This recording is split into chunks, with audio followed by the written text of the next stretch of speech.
The modern world is bad. It is inhumane, unfair, and unjust. This is the world of money. It is not for the people. It is for those who produce money, for bankers and financiers. And ordinary people just serve them as attendants. They sweep their palaces. What lies behind the social welfare? Labor. But why does the banker live in 100 and 1,000 times better than worker, than peasant? Why does wildcatter live better?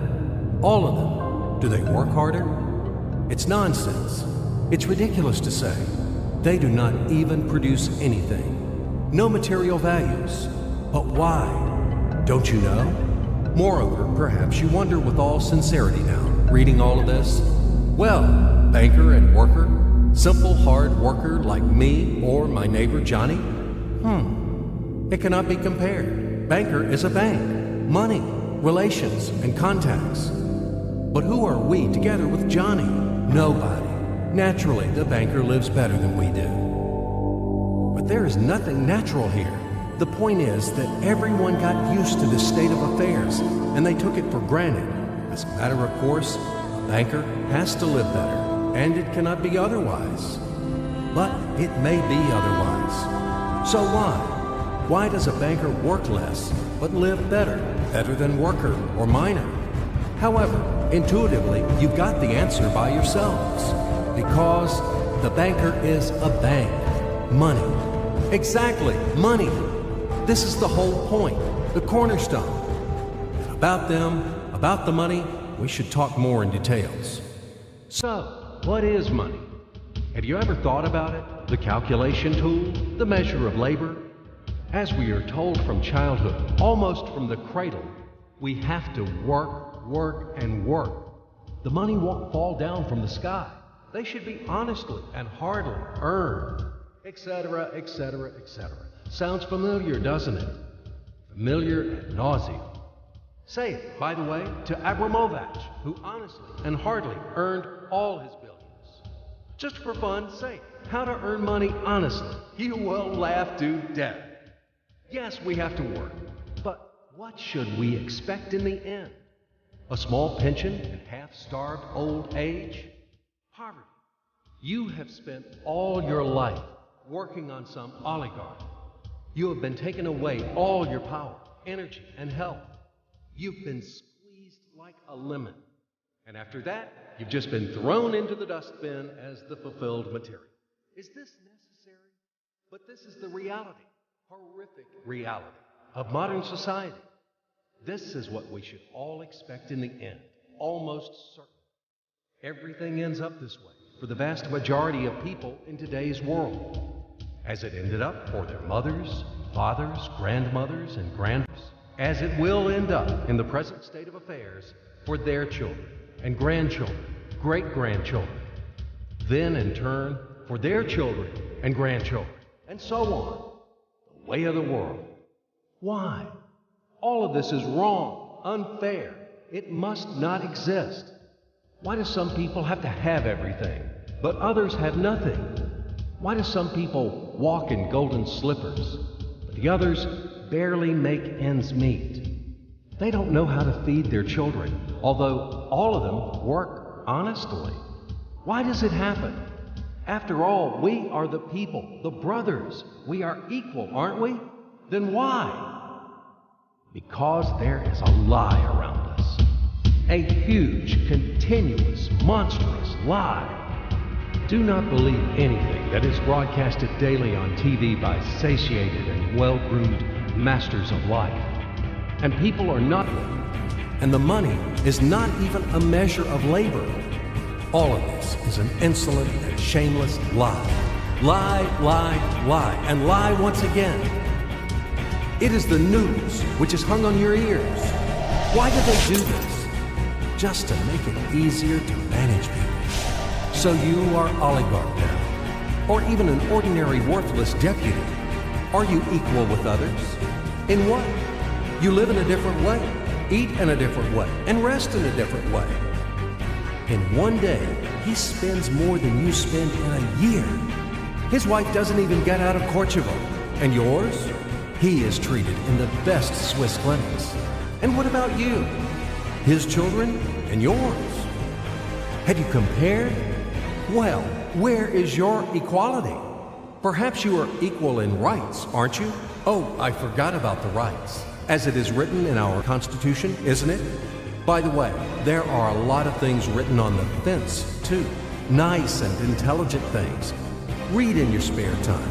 You will be inspired by these things. And what kind of equal rights do we have with the oligarch or the banker? I'm just curious. Right to work? Well, we have such a right in our country. Nobody argues. Work hard for the benefit of... You work hard at the factory, and he, soon quickly, as they say, to each his own. The right to elect and to be elected. Well, you can elect, of course. You're welcome. Just vote.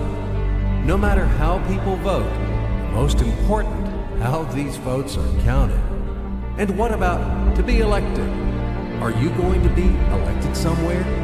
Do you have the money for that? Gold reserve for the election campaign? No? So breathe smoothly and relax. Come back to your factory. Continue to work hard. And do not rock the boat. The feast of life is not for you. It is for those who are more equal than you. What else is there? However, it is not the essence. There is no sense for further continuation. I hope everything is already clear. What kind of equal rights you both have, and who are more equal. It is all about universal equality and fraternity. It is figured out, I think. Now we move on to the money. We won't talk about the measure of labor. These are fairy tales for idiots. Money is not any measure of labor. Otherwise, you would live like a lord, or maybe you don't work too much. I don't know. But what is money? Shackles, fetters, chains, durable and unbreakable chains holding the slaves in subjection more reliably than any steel. What are slaves in the 21st century? Do you ask me? What slaves? You and me, all around. You, me, him, her, all of us. We are all slaves, slaves of money. More precisely, we are slaves of those who print the money. We are slaves of our masters. Nothing has been changed at all during these centuries on earth. Oh, oh, oh, we live so far in the slave system. Only outwardly, everything has become more decent, more delicate, and more sophisticated. Our shackles are no longer heavy, rusty, and steel. They are invisible and weightless now. They don't seem to exist. You can go wherever you want. You can do whatever you want. You are free. But in fact, the shackles still exist. And damn, you are not free. Freedom is an illusion. Money, that's the point. Well, where can you go without money? It is not the Stone Age today. You cannot live in a cave. You cannot dress yourself in animal skins. And you cannot hunt for mammoth. And where are they, these damn mammoths? You need a house, clothes, food. And this is all about money, money, money. And once again, money. After all, everything around is just for the money. You cannot make a single step without them. But where do you find the money? That's right, you have to earn them. Do you hear? Clatter of chains, whistling of the whip, and shouting of overseers. Have you ever thought that it is immoral to sell yourself? That it is a kind of prostitution to sell your own strengths, brain, time? What is the difference from selling of your own body? Yes, but will you object that people have to work? If everybody would stop doing their jobs, what's going to happen then? We will resettle to the caves again, and we will get dressed in animal skins, won't we? That's right. Everything is right. It is very reasonable, logical, and easy to understand. As ABC, even I understood. That's what I'm talking about. Nothing has been changed at all during all these centuries on Earth. And these convincing arguments could be heard for sure in slave society, when the slaveholders had been trying to make understand their obstinate, blunt slaves who didn't want to work for them that it is necessary to work hard. Stupid slaves! And later, quite recently, in historical times, the landlords told their serfs, after all, if you stop to work, to plow, to sow, and reap, what's going to happen then? Our society will collapse, and we will die of hunger. We will run wild. Yes, it is necessary to work, to create something useful for the society. Otherwise, society will degrade and die. But firstly, we have to work voluntarily, not for a bowl of soup, and not only in order to survive. We have to do what we like to do. And secondly, if something, once it is necessary to work, it is necessary for everyone. All people are equal, aren't they? So let everybody work. The situation when some people earn money in a mine at the factory with salty sweat and bloody calluses, while others simply print them, sitting back and sipping expensive whiskey or brandy, is abnormal. Such a situation is not acceptable in principle. And there are no explanations and no excuses to this state of affairs. Absolutely. Money is just paper, candy wrappers. They are not backed by anything tangible, and according to that, money is simply drawn. Sorry, is printed. And these candy wrappers are distributed among the slaves as wages for labor. When the slaves are given an extra wrapper, it means their salary is increased, and they are happy. Are you shocked? Alas, c'est la vie. It is our bitter reality.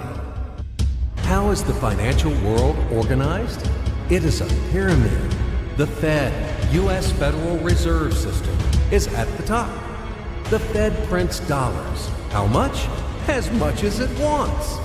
Of course, Fed adheres to some of its own internal rules and regulations. It tries, for example, not to print too many dollars to prevent complete devaluation of the currency, etc., etc. But in principle, Fed can print as many dollars as it wants. At least there are no external limitations for that. Absolutely, the U.S. Fed is guided solely by the reasons of expediency. The lower levels of the global pyramid are the central banks of different countries. All other local national banks are situated on even lower levels. Of course, all of this is slightly simplified, but in general, everything corresponds to reality and reflects overall picture. Why do we need banks? Speaking figuratively, banks play the role of blood vessels in the social organism. Through these vessels, the money, blood, from the heart, the central bank, enters to all its organs. Money, blood, wash these organs. They bring life to them. It's not me. You can find this information in any textbook on economics. In which connection dollars are mentioned here? In what relation does the Fed have to us, sinners? The most direct relation to us, I'm telling you. After all, dollar is the global currency. Don't you know this? Let's say Russian Central Bank, one little proud bird, cannot print rubles without permission of U.S. Fed. Absolutely not. As soon as Russia supplies oil and gas to the USA for $1 billion, it is a wagon of colored pieces of paper with pictures of great American presidents. Then, Russian Central Bank will be allowed to print rubles in the amount of $1 billion with a clear conscience. This is the only way. Otherwise, Russia will be expelled from the IMF, and in general, the ruble won't be a freely convertible currency. But let it be. This is the topic for another conversation. Check my site later. Do not get distracted. Let's come back to the pyramid. Well, okay, the blood vessels wash. All of this, of course, is wonderful. But the main question is, why does the banker live better than worker? We still have no answer. So what that he has blood vessel? Shall we give him cash bonus for that or vouchers for enhanced diet? I, for example, build houses or bake bread. It is also very important. Does he work harder than me? No. Then why does he live better? And one small question in addition. I've been working and working like a damned for public benefit from morning to night. But anyway, I can't pay off the loans. And all of my friends are in the same situation. Is this normal? It is obviously wrong and unfair. This is eternal credit bondage. But whom do I owe the money to? I owe money to banks, to these blood vessels, washing all and everything. Fuck them all. I don't need this fucking washing. In short, they make fools of us. That's all. As usual, bankers take advantage of the fact that we, simple hard workers, don't have time to figure out all these tricky schemes.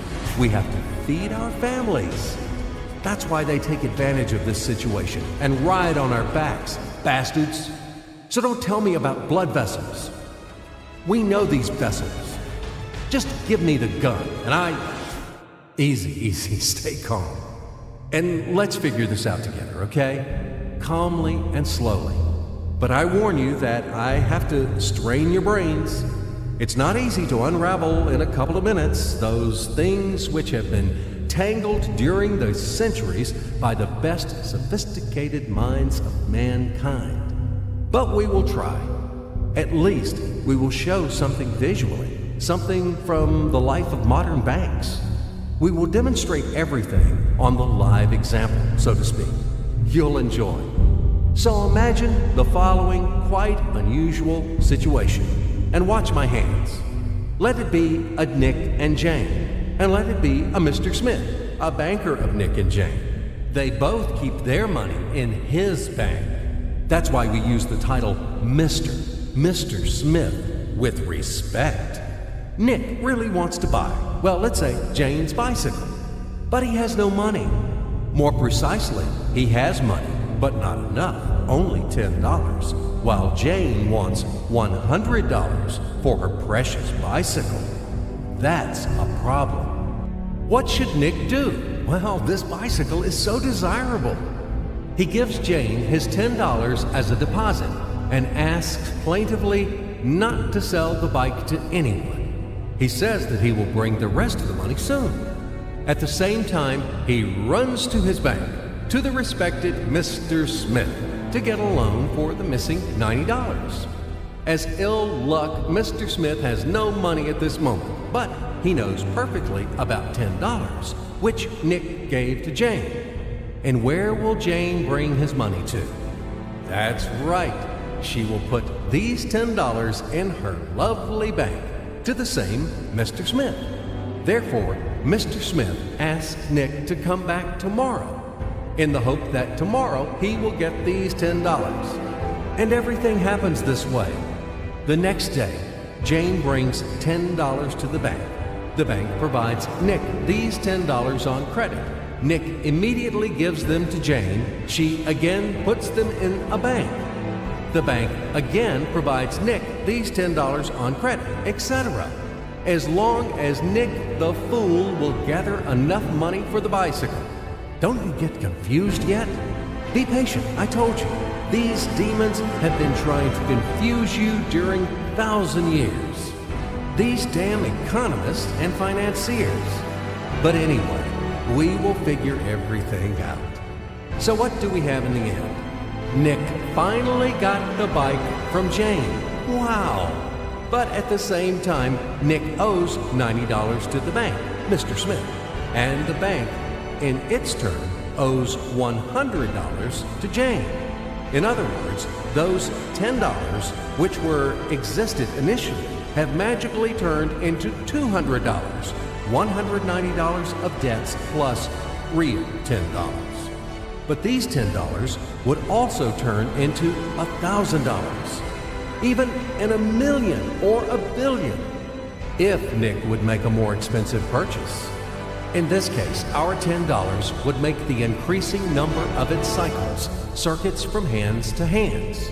That's it. So, what happens in today's world? SOS! It appears that banks also make money out of thin air and multiply them. Not only Fed can produce money, but banks either. In short, everybody can do this, except you and me. We are not in the business at this celebration of life.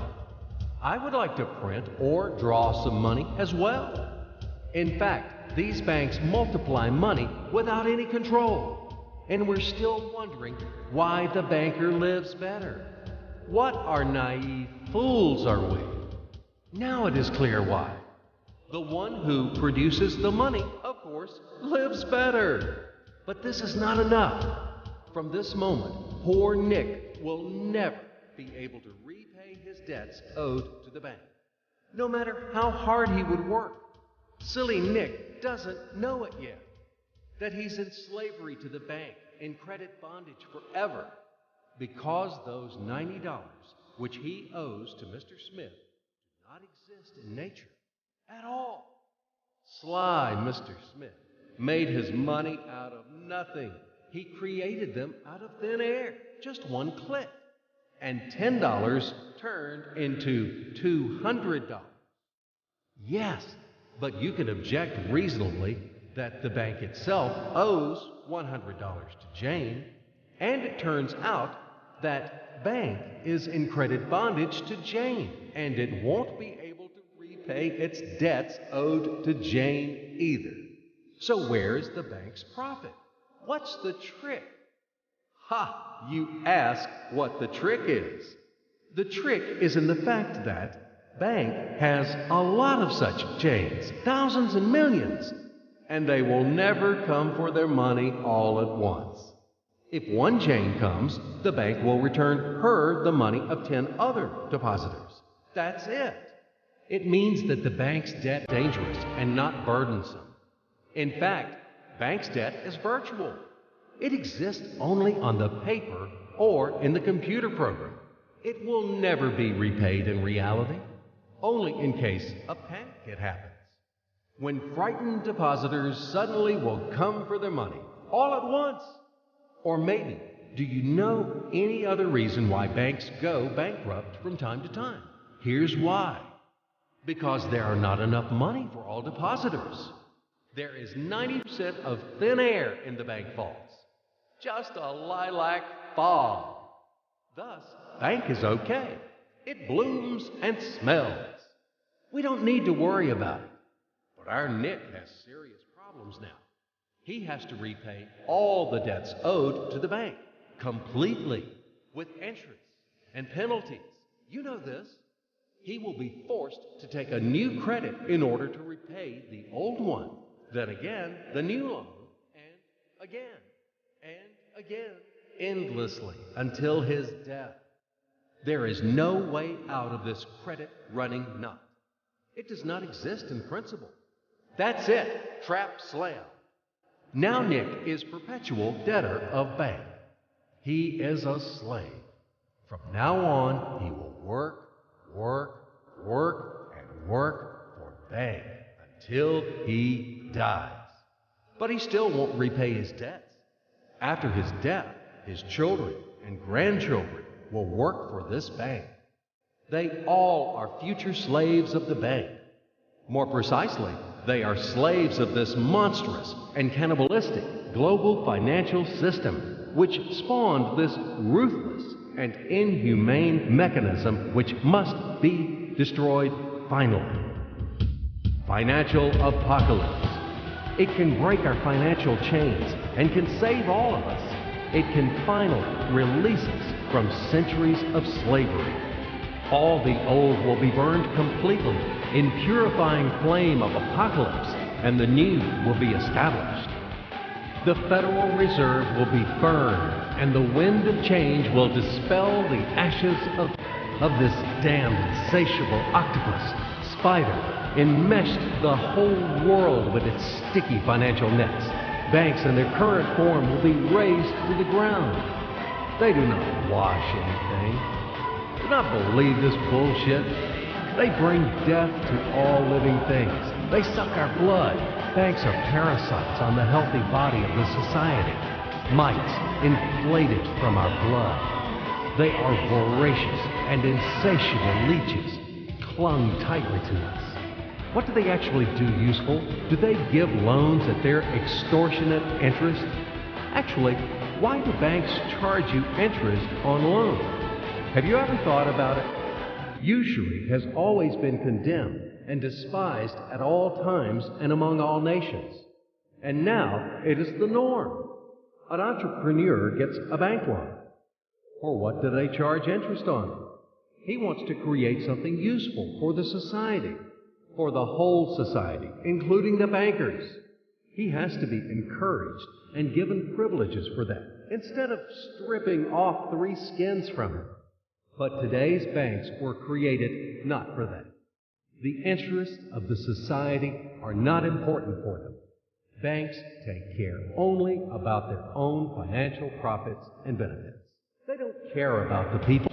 Today's banks are faithful servants of the Federal Reserve.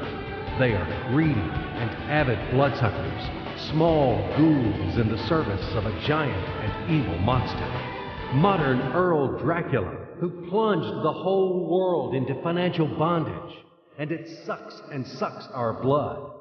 And it will continue to suck the blood of our children and our grandchildren if we don't stop and destroy it.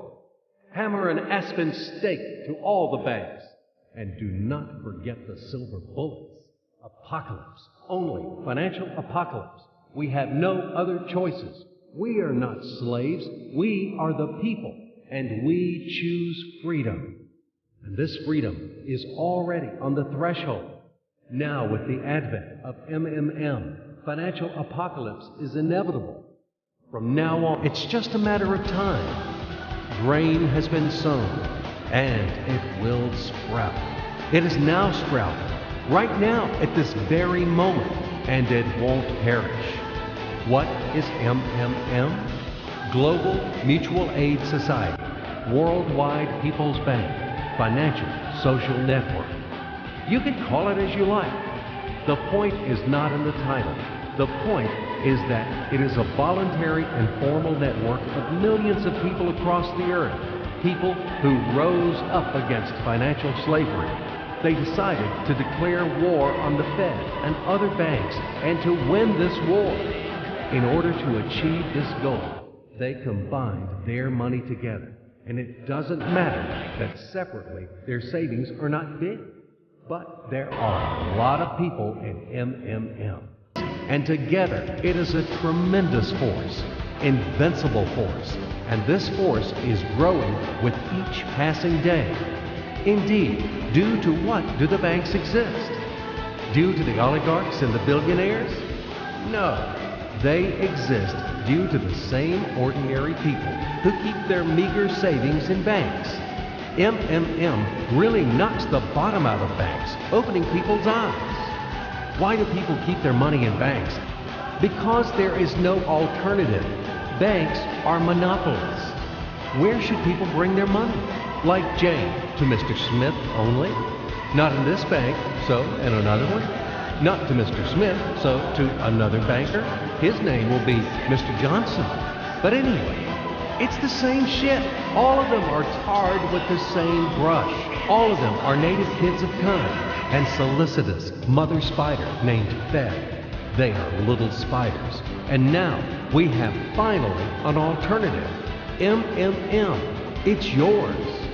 People help each other here.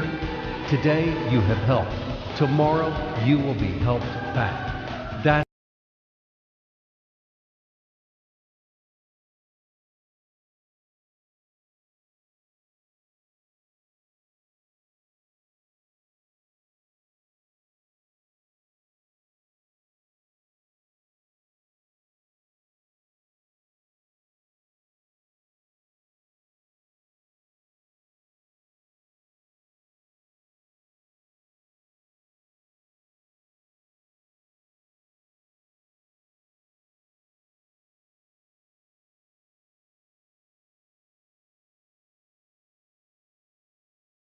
and then they take them back, as much as needed, as much as they need at this very moment. They do not seize, but they just take. In fact, a human being doesn't need a lot of money. It is only important the awareness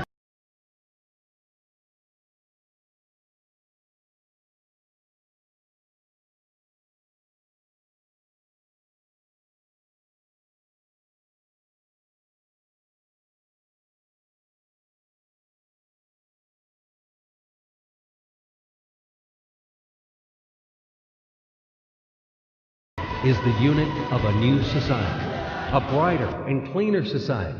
It is the unit of the new world, where the money won't exist, where everything will be different, honestly and fairly. There will be no slaves and no masters, and everyone will work for pleasure and for the benefit of society. And the good will conquer the evil, finally.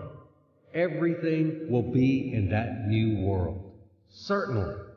Welcome to System MMM. SergeyMavrode.com.